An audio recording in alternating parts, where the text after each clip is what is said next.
Aujourd'hui, on est au bord du lac de Bled, en Slovénie, dans la région la plus touristique du pays.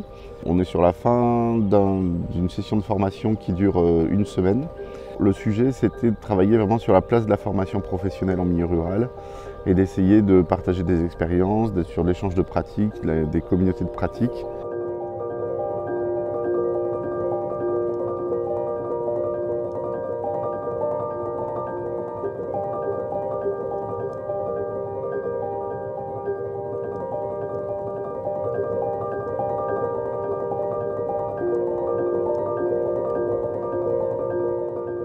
Cette semaine, en fait, nous sommes avec des partenaires qui viennent d'Estonie, de Roumanie, de Croatie, d'Islande. Les maisons familiales rurales de Grand Est sont présentes également. Il y a également René Caspar et Young Fam qui interviennent dans la session et qui partagent leur expertise sur le développement territorial. Pour pouvoir travailler, on s'est appuyé sur les précédentes sessions qui ont eu lieu déjà en Roumanie, une session de formation qui avait eu lieu à Ramonchamp, en Grand Est.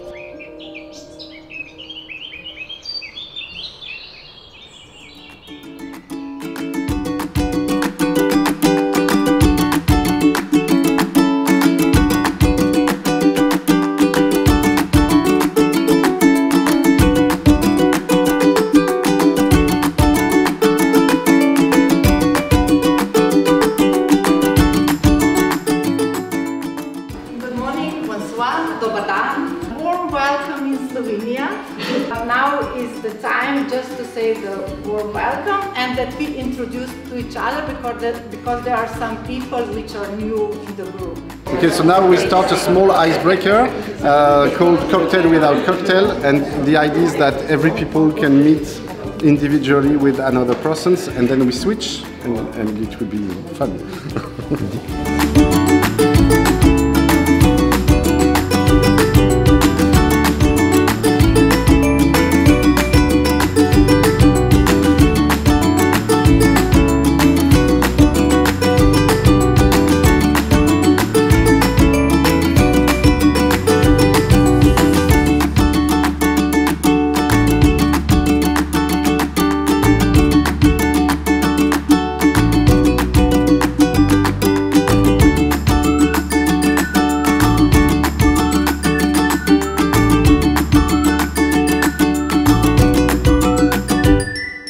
Le sujet reste un peu toujours le même, c'est-à-dire qu'on essaie de mieux comprendre, de mieux s'outiller, de travailler des approches sur le développement rural et sur la place de la formation professionnelle en questionnant le dialogue entre les acteurs.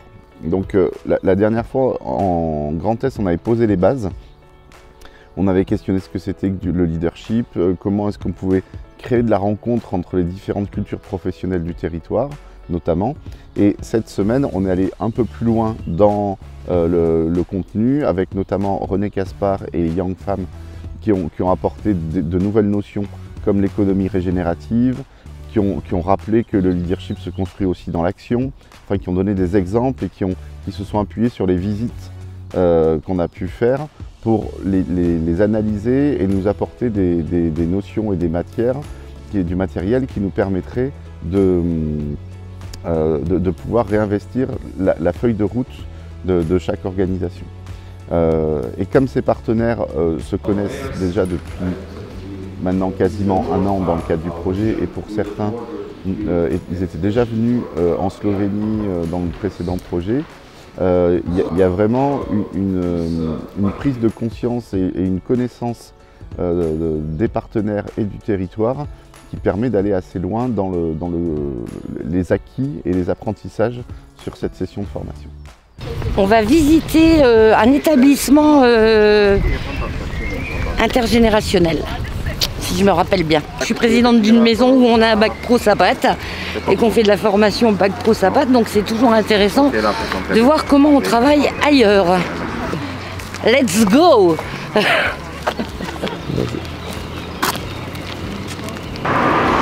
Dans le contexte actuel, ce qui est vraiment important aussi, c'est qu'on arrive à retrouver enfin un espace de convivialité, de rencontre qui nous rappelle ce qui se passait avant la pandémie. Et donc on sent qu'il y a quand même enfin un espace autour de la formation, autour des rencontres et autour du travail qu'on fait, qui permet aux participants d'être quand même plus, c'est pas détendu, mais d'être plus réceptifs à ce qu'on peut faire ensemble, parce qu'il n'y a pas toutes ces contraintes, enfin, en tout cas il y a moins de contraintes que ce qu'on a pu vivre sur les 2 dernières années, et on sent que c'est important.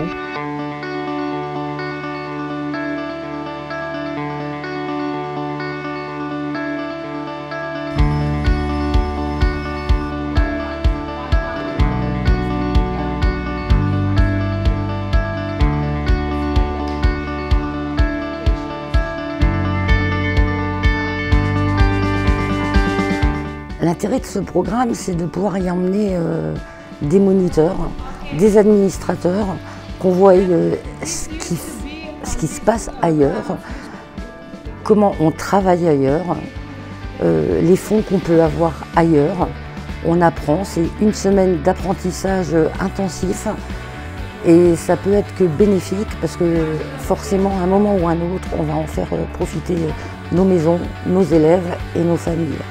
Donc c'est que du positif et je suis ravie qu'il y ait des monitrices qui se rendent compte que Erasmus, il n'y a pas que ça.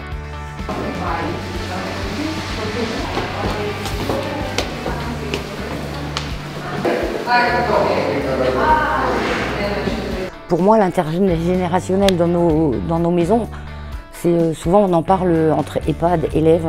Alors que là, on se rend compte qu'il y a de la formation intergénérationnelle, des centres où il y a des élèves de 6 ans à 88 ans, et tout ça dans un mix, moi je trouve ça génial.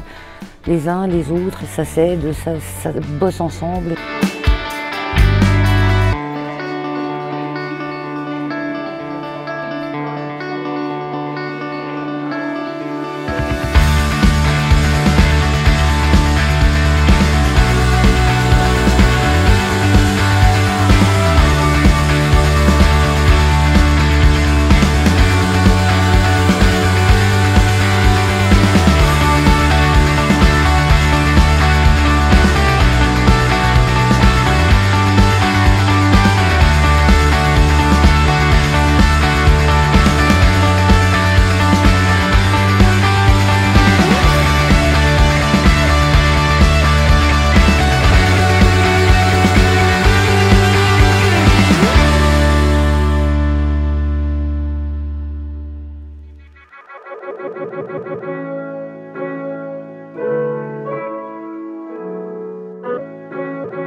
On a participé à un événement organisé par les étudiants de l'école hôtelière et il se trouve que cette école hôtelière, c'est notre hôtel. Donc nous logeons dans une école qui applique ces mêmes approches pédagogiques de faire vivre la réalité du métier et des expériences professionnelles et d'apporter le complément pédagogique à partir de cette expérience.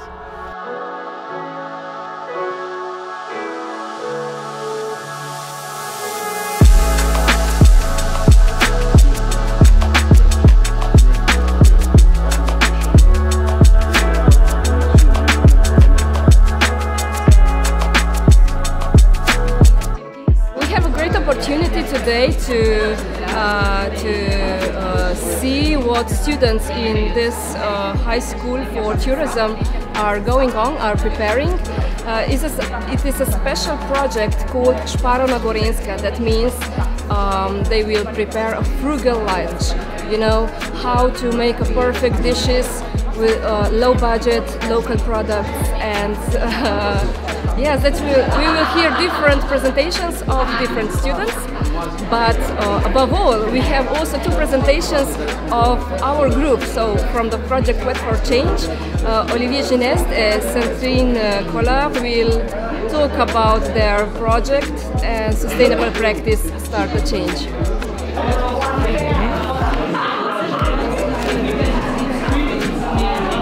Students prepared the puzzle, and we had to combine it together, and during the combining the puzzle together we were having to think about sustainability in nature, because the picture which was there, it's from the nature. I think it was a fun thing sustainable idea for like a memory game, I mean a puzzle game, so it was fun. Je suppose que ça oblige les gens à un peu mémoriser les différents paysages de la Slovénie. Really fun. It's nice to get a vision of the landscape in Slovenia. So it's really nice. It was a very difficult puzzle. It wasn't. I was amazed, honestly, about the good organization that this hotel has in the sustainability matter. I saw very good students trying to implement and coming with the new ideas about green energy. I think they had a very equilibrated or moderated perspective about sustainability.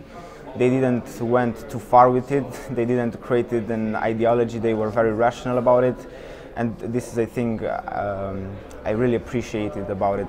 This hotel, the Astoria Hotel that we are right now in, for me it's a proof. It's a proof that sustainability can happen in the modern society. We don't have to be too consumative with everything. We can be more frugal.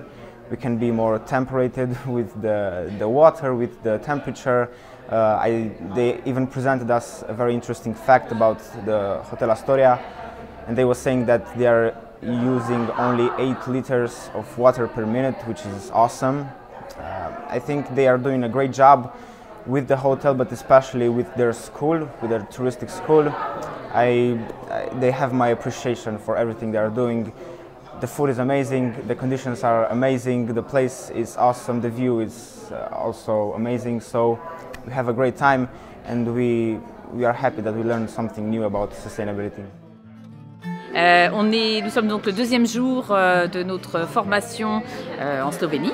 Alors donc dans un premier temps, on va faire le tour du lac pour découvrir un petit peu l'environnement de l'hôtel, là où on est accueilli, pendant environ 1 heure. Et puis ensuite, on va reprendre en fait les véhicules pour aller visiter donc la ferme dont on a entendu parler ce matin dans un des témoignages, qui nous présente donc son type un petit peu différent de production. I could travel back in time, I'd lay a blanket full of stars to brighten up the darkness of our sleepless nights. I'd find a way to make you smile, but I will break your fall, even if you don't love me, even if you don't love me. Your fall, even if you don't love me, even if you don't love me.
Eh bien, nous sommes en train de visiter donc le jardin qui nous a été présenté, comprendre un petit peu comment tout ça s'organise au niveau à la fois de la culture et puis des techniques qu'ils mettent en place.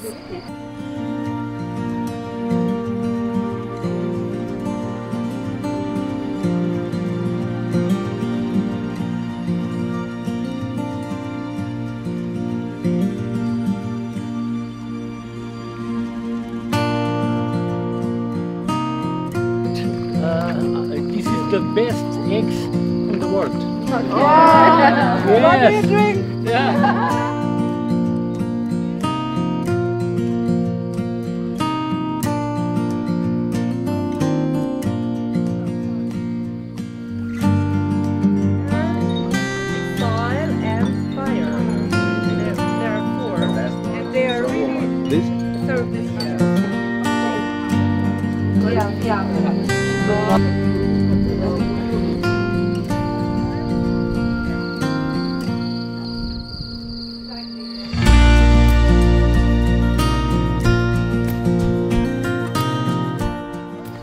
This pile waits to be taken there to be composted. This is everything we pruned this year. So you can say the bees are quite disturbed because they have the workshops with taking we have workshops here, and it's a nice house when the rain is. Ce sont les ruches qu'on voit, enfin l'intérieur des ruches lorsque donc la personne organise des ateliers. Et donc on peut voir en fait comment elles évoluent entre les casiers. We had a workshop this year. Okay, and we made this on the wheel. Donc on a déjà commencé par voir un petit peu la façon dont elle avait organisé, donc la personne avait organisé son travail, à la fois tout autour des cultures, où en fait on est vraiment basé sur de la permaculture, et puis tout le travail aussi qui est lié à l'environnement pour essayer en fait de réutiliser le compost, qu'elle va à la fois aussi utiliser le minimum de produits et qui va avoir un impact sur la nature. Et donc voilà, on a été visiter donc toutes les installations, autant par rapport en fait aux abeilles que à la fois à la production de végétaux et puis aussi donc par rapport aux animaux. Franchement, c'est quelque chose qui est vraiment très intéressant. C'est un lieu qui est hyper inspirant. La personne vraiment est partie d'un type de métier qui n'avait rien à voir avec ça et qui s'est dit qu'un jour, ce serait peut-être intéressant de pouvoir retravailler la culture d'une autre manière. Inspirant d'autre part parce que c'est dans tout le processus qu'elle a mis en place, la réflexion qu'elle a eue par rapport en fait à cette construction, parce que c'est une véritable construction. Elle est partie de rien il y a 5 ans.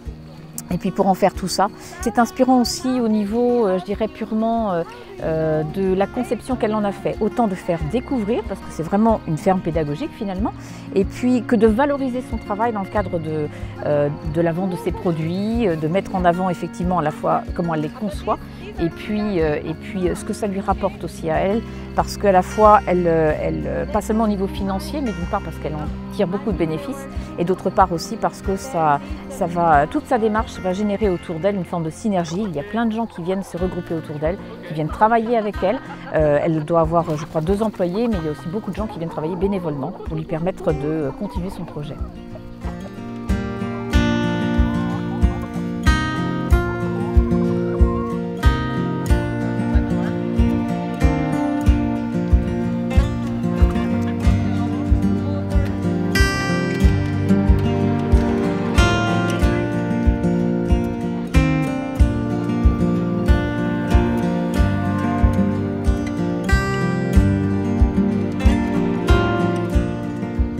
Forcément, lorsque je vois ça, ça me donne envie aussi quelque part de faire découvrir en fait aux apprenants, parce que finalement c'est quelque chose qui est dans une démarche qui est tellement constructive, qui permet à la fois, par exemple moi si j'avais effectivement à faire visiter cette installation au 4e, et bien voilà, il pourrait à la fois travailler, enfin je dirais travailler la terre, observer, se réapproprier un certain nombre de techniques, parce que ce sont aussi des techniques qui sont des techniques relativement anciennes, traditionnelles, qu'on a oubliées depuis longtemps, et ce qui leur permettrait finalement de redécouvrir des choses qu'on faisait avant et qu'on a depuis longtemps abandonnées. Alors ce qui est intéressant, parce que je parle aussi des plus jeunes, mais on peut aussi parler finalement de nos plus grands, et puis pas seulement à l'intérieur des maisons familiales par exemple, mais ça peut être aussi à l'extérieur, comment est-ce qu'on arrive, puisqu'elle est capable finalement de mobiliser des bonnes volontés et des gens qui sont séduits par son projet, et bien comment est-ce qu'on pourrait nous finalement intégrer aussi à la fois élèves, entre guillemets, ou nos apprenants les plus âgés dans de l'insertion pour leur faire comprendre qu'il est important aussi parfois de s'engager parce que quand on a une idée comme celle-ci, voilà, ça peut générer tellement de bonne volonté et tellement on le voit sur le terrain. Alors pourquoi eux s'approprieraient-ils pas finalement cette dimension-là aussi? Elle arrive en fait finalement à impulser une dynamique sur son territoire, elle crée une véritable synergie et si elle arrive à le faire, c'est bien qu'il y a forcément quelque chose qui, voilà, je prenais le terme d'inspirant tout à l'heure, c'est exactement ça. C'est-à-dire qu'en fait, le fait que peut-être nos élèves à nous, pour les plus grands, pour ceux qui sont adultes, peuvent peut-être aussi se sentir concernés par ce type de démarche et voilà, c'est un bel exemple à leur montrer. Ça aura été vraiment un temps fort aussi de cette découverte parce que être en plein cœur de la Slovénie et découvrir ce type d'initiative, c'était vraiment aussi une révélation aussi pour moi. Et pour le coup, je remercie vraiment Vet for Change de m'avoir permis ce genre de choses parce que c'était une chouette journée, riche en émotions et faite de belles découvertes.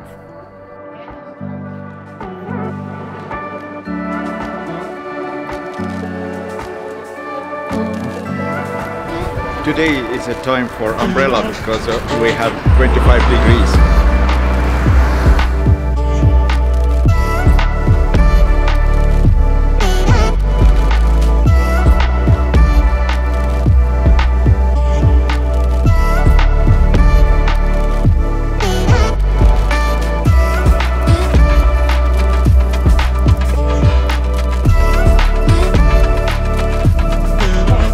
Derrière ce projet, on a quand même la question du développement durable.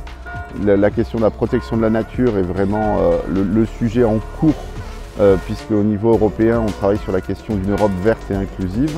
La question du parc était vraiment la bonne approche pour montrer comment les acteurs du territoire en fait, se rassemblent pour se donner un projet commun et comment, à travers la formation tout au long de la vie, ils arrivent à créer cette dynamique positive autour du parc et à finalement aller vers ce que Yang appelle l'économie régénérative. C'est-à-dire que la présence du parc permet aux humains présents et à l'écosystème de vivre de mieux en mieux en fait. Dans un cadre qui est d'un côté contraignant, mais qui d'un autre côté permet des espaces de participation et de construction commune. Donc là nous sommes à peu près à la moitié du programme, ça fait déjà 2 ans, mais la première année avec l'impossibilité de se rencontrer avait été surtout à distance et a permis surtout de poser le cadre du programme. Le groupe est vraiment déjà très positif et l'ambiance est vraiment agréable et on sent que les gens ont envie de se voir et de se retrouver. Mais surtout, on sent que cette session de formation permet de vraiment poser le fond de ce programme. Et il va nous rester quelques rencontres pour l'année 2022-2023.